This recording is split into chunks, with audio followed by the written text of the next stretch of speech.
Salut à tous les amis et bienvenue dans cette nouvelle vidéo où on va analyser ensemble les matchs de Coupe du Monde qui auront lieu ce lundi 28 novembre. Si vous aimez ces vidéos, n'oubliez pas de mettre un maximum de pouces bleus et de vous abonner à cette chaîne YouTube.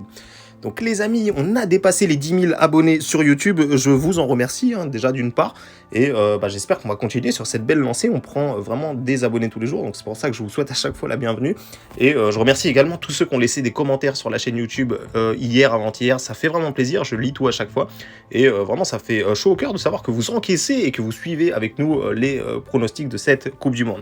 Donc trêve de bavardage les amis, on va faire un rapide récap sur la journée d'hier, ensuite on passera à cette belle journée qui nous attend. Japon-Costa Rica, je vous avais dit de venir sur Telegram, on avait un pronostic qu'on avait envoyé avant la Coupe du Monde. Japon, c'est dommage, on a eu la cote à 1,72, elle a chuté à 1,40, quelque chose comme ça avant le match, mais le Japon perd quand même, vraiment grosse surprise ici qu'on n'a pas vu venir. Le Costa Rica qui réagit après sa lourde défaite contre l'Espagne.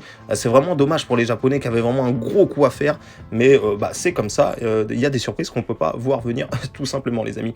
On va passer du coup au deuxième match qu'on avait pronostiqué, c'était Maroc ou match nul, une belle surprise qui tombe avec le Maroc qui a vraiment pas volé sa victoire. Ils ont été supérieurs à la Belgique sur ce match-là et même en première mi-temps ils ont eu un but refusé. Donc vraiment encore une belle surprise qu'on arrive à trouver ici. Canada-Croatie, là on était parti sur une double chance buteur, Alphonso Davies ou David. Ça passe au bout de 2 minutes les amis, incroyable, c'est Davies le défenseur qui marque. Et voilà, pour ceux qui ont suivi, je crois que ça faisait une belle cote à 2,55, quelque chose comme ça. À l'heure où je tourne ces vidéos, j'ai pas encore le résultat du match Espagne-Allemagne, mais du coup, notre pronostic là-dessus qu'on vous avait conseillé, c'était Espagne remboursée si nul, à voir ce que ça va donner. De toute façon, l'Allemagne, ils auront leur chance de qualification suite à la défaite du Japon aujourd'hui.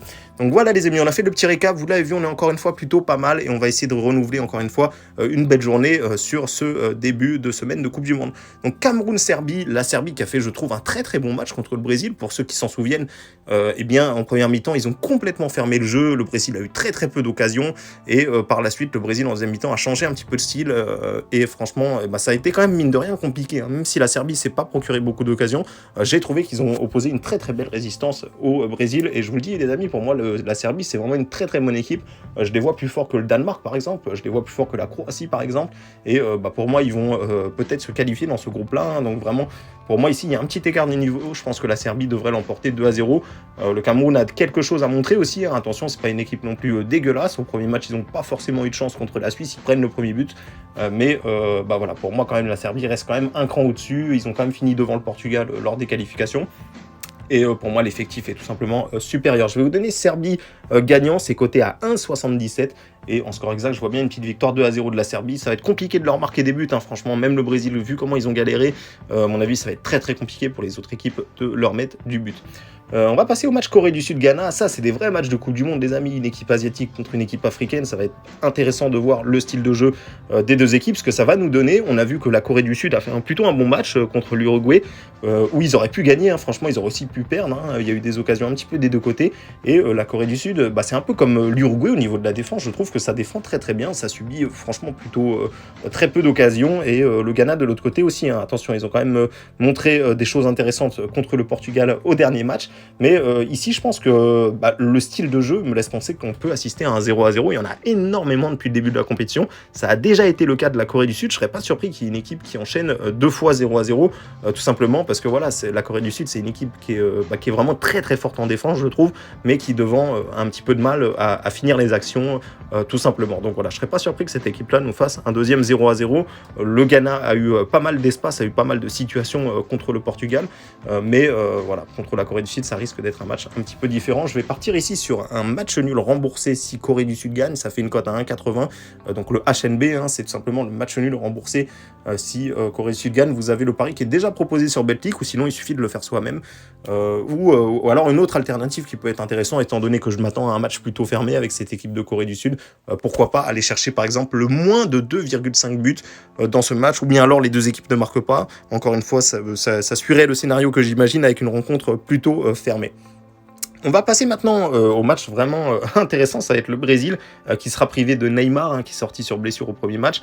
et de la Suisse qui a fait une entrée en lice où voilà, c'est plutôt un bon résultat, mais j'ai pas trouvé qu'ils étaient si impressionnants que ça, l'équipe de Suisse. Hein. Ça va être intéressant de voir ce qu'ils peuvent montrer contre le Brésil, une équipe qui est vraiment favorite à la compétition finale, même s'il n'y aura pas Neymar, il y a quand même du talent partout dans cette équipe, et je m'attends honnêtement à ce que le Brésil, c'est un peu comme au premier match, hein, ils vont galérer un petit peu au début, la Suisse ça défend plutôt bien, mais en deuxième mi-temps ça devrait trouver les ouvertures. Pourquoi pas partir sur Richarlison buteur, il a marqué un splendide but lors du premier match, et avec l'absence de Neymar, il aura sans doute plus de chances d'inscrire un but dans ce match-là. Donc je m'attends à une petite victoire 2-0 du Brésil, et Richarlison en buteur qui est coté je crois à 2,55, c'est plutôt pas mal pour un buteur, surtout qu'il n'y a pas Neymar, je le répète. Le dernier match maintenant qui aura lieu à 20h, ça va être le Portugal contre l'Uruguay, vraiment un très gros match qui nous attend ici avec une équipe du Portugal qui, attention, au premier match j'ai trouvé quand même qu'il y a eu quelques difficultés, il y a eu un penalty qui a été généreusement offert à Cristiano Ronaldo, franchement c'est assez incroyable d'offrir des penaltys comme ça, mais eh bien le Portugal s'impose par un but d'écart contre le Ghana. Il y a eu un splendide but de Leao en fin de match, on vous l'avait proposé les amis, on vous avait proposé Leao buteur, il pourrait d'ailleurs remarquer sur ce match-là, mais personnellement, je pense pas, parce que je m'attends avec l'Uruguay à un match encore une fois très fermé. Certes, le Portugal a ouvert le jeu contre le Ghana, c'était un match offensif, mais là l'Uruguay, encore une fois, pour moi, c'est peut-être l'une des meilleures défenses de la compétition. Contre la Corée du Sud, on a vu qu'ils ont vraiment fermé les espaces, c'est impressionnant cette équipe. Voilà, tout simplement pour moi, l'Uruguay, ça va être vraiment une équipe très très difficile à marquer, tout simplement, de leur mettre des buts. Cristiano qui est pas forcément en forme, hein, j'ai pas trouvé spécialement qu'il a fait un bon match, hormis son penalty, on l'a pas beaucoup vu dans cette rencontre. Donc pour moi ici je vais encore une fois vous proposer un score nul et vierge, hein. Je sais que on espère que ce sera quand même autre chose, parce que 0-0 ça commence à être un peu saoulant, mais avec l'Uruguay faut quand même s'attendre à un match fermé les amis.